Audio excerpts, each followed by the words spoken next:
In just 2 or 3 months, we may be talking about a 100-kilometer kill zone. That is, a zone of destruction on both sides of the front line. Evgeny Diky, a veteran of the Russian-Ukrainian war, former company commander in the Aidar battalion and director of the National Antarctic Scientific Center, spoke about this on the air of Radio NV. Answering a question about the development of drones and changes in the architecture of the front line, he noted that the current rate of technology obsolescence and its updating is about 2 to 3 months. In 2 or 3 months, each side develops something new that significantly affects the battlefield, and in 2 or 3 months, the other side develops a countermeasure. And so, constantly, step by step, this pursuit goes on. So it is very likely that in 2 or 3 months, we will be talking about a 100-kilometer kill zone, said Diky. The former commander did not rule out that we could be talking about an 80 to 100-kilometer kill zone on each side, and this will change absolutely everything, he noted. Diky added that there are very serious signals. Our enemies are currently testing a completely new solution. In terms of hardware, it is similar to the familiar Lancets. It has a Lancet-like, so to speak, range of destruction, 80 to 100 kilometers deep into our territory, he said. However, the veteran noted, such a range of destruction does not frighten us because we have good means of electronic warfare, so we put down these drones. And there can be no talk of 100-kilometer optical fiber.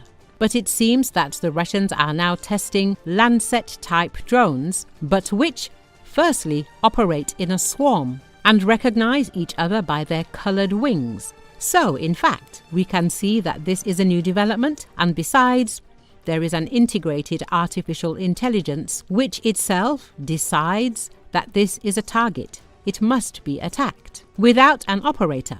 And if decisions are made without an operator, then it means a communication channel is not needed. It means it is not vulnerable to electronic warfare, said Diky. According to him, such things are prohibited in the West because from the point of view of artificial intelligence, a military truck and an ordinary civilian bus are no different. That's why in the West, there is this principle that the final decision to press the button should be made by a person, the veteran emphasized. He stressed that the Russians are absolutely indifferent if 9 of their drones hit civilian buses and the 10th one just randomly hits a military truck. They are currently testing this technology. We are already looking for what to do with it, said Diky, adding that if in 2 or 3 months we are talking about a 100-kilometer kill zone, both sides will have to restructure their logistics and control system.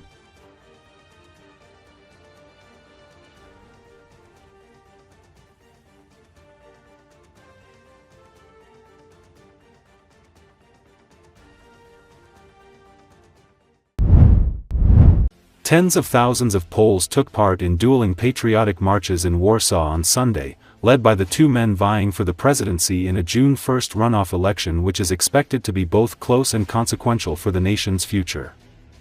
According to Associated Press, many of those who joined Sunday's marches had traveled from across Poland, a country of nearly 38 million people, not just to support a candidate but to rally behind sharply divergent visions for the nation's future. At the head of one march was Rafał Trzaskowski, 53, the pro-European Union mayor of Warsaw who supports abortion rights and LGBTQ+ inclusion. He is a close political ally of Prime Minister Donald Tusk, who has led a centrist coalition government since late 2023.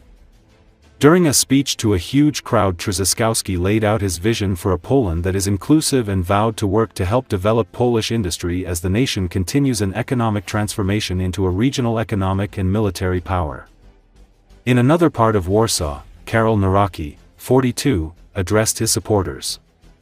A conservative historian and former boxer, Nawrocki is backed by the National Conservative Law and Justice Party, which governed Poland from 2015 to 2023.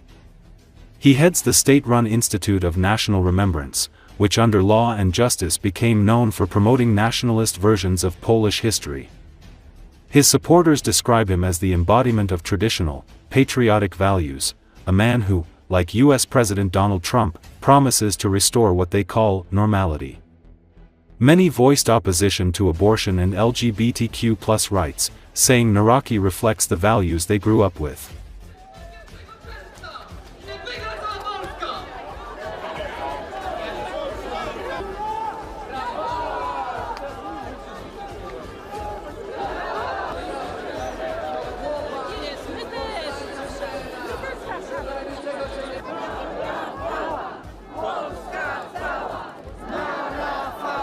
Chcemy silnej, bezpiecznej Polski dla nas, dla naszych dzieci, dla następnych pokoleń.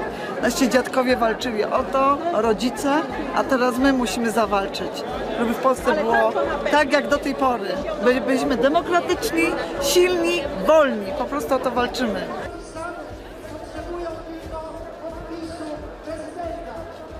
Cała Polska! Na Rafała! Cała Polska! Na Rafała!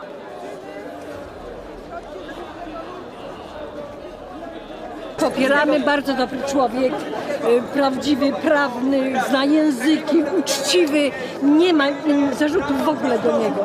Wierzymy w niego jak we wszystko, co tylko możliwe.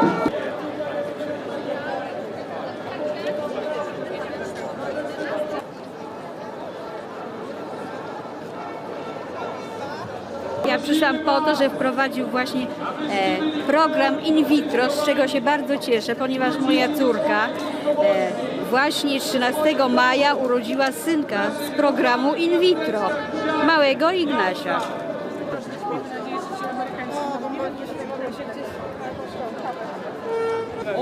Popieramy, jesteśmy polskimi patriotami.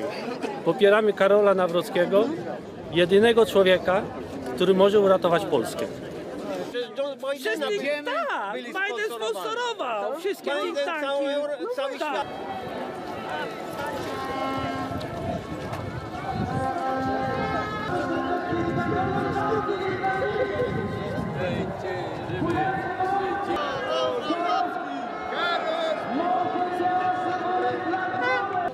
Popieram jego wartości, tak? Na przykład? No chrześcijaństwo, tak? To jest pierwsza rzecz, tak?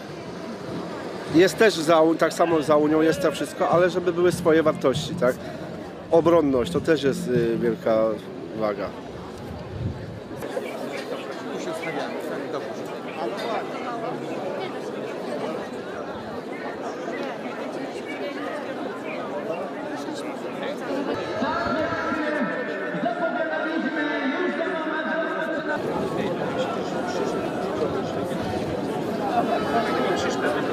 Państwo prawa, wolność słowa. No